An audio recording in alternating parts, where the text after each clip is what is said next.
And a good football morning, Birds fans. Thanks for jumping in here on Birds 365. You got the Mac and Mac guys, John McMullen and Jody McDonald, hanging with you for the next couple hours. We're still attempting, efforting, call it what you want, to try and get the link to join us to our first guest. I mentioned this yesterday on the show. Uh, Next 3 days here on Birds 365 with the schedule release coming up on Thursday. Question is, will the Eagles actually find out on Wednesday what one of their games are? Because a couple of games are going to be released the day before the schedule release, specialized games, which could include the very first game of the season on that opening Thursday night against the Chiefs in Kansas City. Since we're getting ready for the upcoming season, we know there are three teams that the Eagles will play two times over the course of the year. That would be their three divisional rivals, the Commanders, the Giants, and the Cowboys. So we're going to get a reporter on from each of those three teams, and we're efforting getting Paul Schwartz, a good buddy of mine, has been covering the Giants for decades for the New York Post, top on board and talk about one of the Eagles' key divisional rivals this year. So stay tuned for that. Hopefully we get Schwartzy up here in about the next 15 minutes or so. But before we get to the Giants, Johnny Mac, Philadelphia Eagles down one. Released a player yesterday. Andre, we hardly knew ye. No, well, actually, hardly knew how to pronounce your last name, probably more than we didn't know Andre, because he has been here for 2 years. Andre Chachere told his services are no longer needed after being here for 2 years. Shouldn't come as a major surprise because the Eagles did bring in a lot of new DBs during this offseason, drafted a couple, signed a couple of more in the post-draft undrafted free agent signing period. Andre Chachere not back. I'm not going to lose any sleep over him not patrolling the secondary for the Eagles because he honestly didn't play all that much over 2 years from the line of scrimmage. But he's a pretty good special teams player for the Eagles. Johnny Mac, what does the loss of Andre Chachere mean to the Eagles special teams? I don't think it means all that much. You're right. I mean, I think when Andre first got here, he kind of showed up on special teams, and then I don't think the consistency was there from week to week, and that's where he had to make his bones, so to speak. I mean, and he had to be like a Rudy Ford type player to stick on the roster, and he bounced up and back from the practice squad last year, and occasionally he would make some splash plays as a gunner and say, "Wow, that's pretty good," but it just wasn't consistent from week to week. And as you mentioned, they added so much as far as bodies in the secondary. I mean, the writing was kind of on the wall. So, in essence, they did him a favor, to be honest. Get him out there as quickly as possible. They probably want to sign one of the tryout players they had over the weekend. I always say, from a coaching perspective, you want to sign one of those guys and say, "Hey, look, so and so did this, and we're rewarding him." And Andre will get a chance to catch on elsewhere. So it is typically when you're the 90th man on the roster, that's essentially what they're saying he is. It's probably a good idea to get a veteran started on the next chapter. Yeah, but as of right now, with the cut down, letting Andre go yesterday, Eagles are down to 86. So it wasn't like, ooh, we got to make room. They had 3 empty spots on the roster as of right now. So I think that it was more a positional number, than it was an overall roster number that they made this decision on. And I know you've referenced it a couple times, more so than last year, but the year before that. They talked up a whole bunch of their young reserve defensive secondary guys that could become contributors for the Eagles to the line of scrimmage. Yeah, they're all gone by now. A little hyperbole with some of their young guys, which Andre Chachere was included in that group. I'm not knocking the guy, but I'm also not going to overstate what his subtraction from the team actually is. They can find somebody else who's going to do exactly what Andre Chachere did. Yeah, I mean, as you mentioned, they brought in whether you look at guys like, um, Eli Ricks or forget about the drafted players, but Calais Ringos of the world. I'm forgetting the other McKee Gardner from LSU. Those were the undrafted guys they brought in. Remember, you still have Josh Jobs, Oh, yeah. who did a lot of that last year from the gunning perspective. Then you have Sidney Brown, Terrell Edmonds, Justin Evans at safety. You still have Zach McPherson, who was the other one. So it was pretty much Zach McPherson and Josh Jobe were the starting gunners last year, and they're both back. And you have the Ringos and Greedy Williams of the world as well. So, I mean, the numbers were not good from the perspective of, some of those guys I just mentioned aren't going to make the team. I think Greedy Williams is now, sort of up against it as a 1-year prove it player. He's going to have a strong summer. So he's one of those guys. Look, if he plays poorly in training camp and preseason, you just move on. There's not a lot of guarantees there. And the same thing what we said about the tryout players, whether they sign 1, 2, 3, whatever, they like to send that message to the locker room. Well, they always like to send the message to the locker room about undrafted players. They always keep one. Last year, they kept 4 essentially. It was 3 on the opening 53, the initial 53, but Britton Covey was stashed on the practice squad because they knew they could get him through waivers.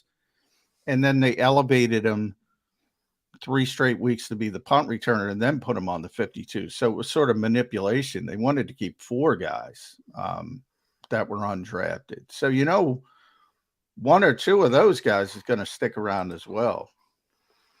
How many guys are on the practice squad again, John? Is it 16? 16. Yeah, see, they got a big practice squad, and the Eagles know how to maneuver through the practice squad, as do all the other teams in the National Football League. You're not on the 53, but you are part of the organization as one of the practice squad guys. Do you think at some point, if he doesn't hop on with another team, is there any reconsideration for Chachere? This is washing their hands of Andre, is it not? Yeah, this early, I would think it is. I mean, you never know. I mean, they like him. He's been around a while. If there's a bunch of injuries when they start up, he could be back. But this is a clear indication that they want to look at their younger players. And if their younger players disappoint and he's still on the street, you never say never. But this is, and by the way, he's good enough to where he will catch on somewhere else as a potential special teams player. So, yeah, but if it's week 3, you have an injury, couple injuries, he's on the street. That point you would never know, but I don't expect to see him again until that type of scenario. Cornerbacks are cornerbacks and safeties are safeties, and the two shall only meet if you're a mirror player as a safety and a slot cornerback, at least in the Eagles' mind. But I do look at them as a group and then break them out individually as well. Eagles have a lot of DBs under contract when they have their first workout of the season, rookie camp not being counted because it's only rookies. A name you didn't throw out there, and I always forget that he's on the roster as well. Maybe it's kind of an indication of how you look at his tenure here as a Philadelphia Eagle. What do you think K'von Wallace's status is with the Philadelphia Eagles? Because you like to brag about getting undrafted free agents on your roster and a great job of scouting and developing and everything else.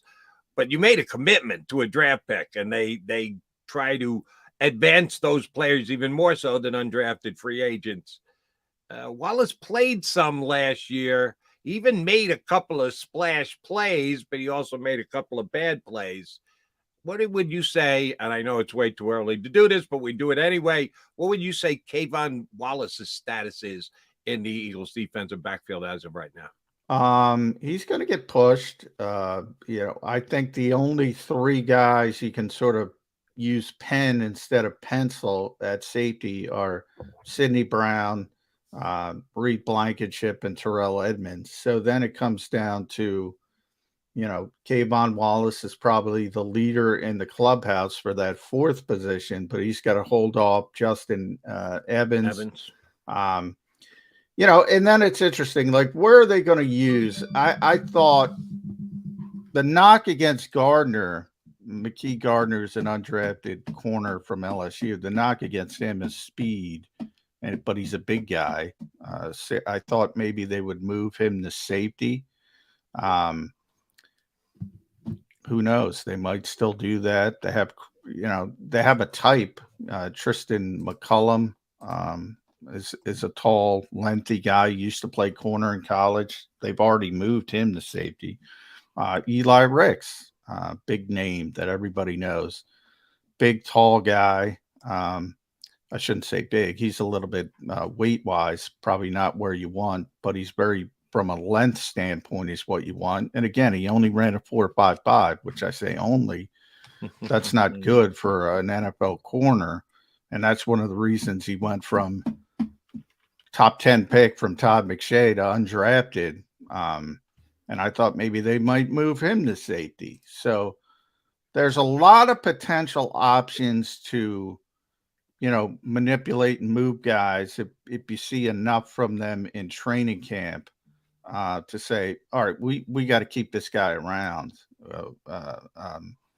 So as you mentioned, it's way too early, but K'von's the leader in the clubhouse, and mainly because of special teams. And he's, the punt protector, for instance, which is not the personal protector for the punter, which is not a huge role, but it's meaningful when you screw it up. So,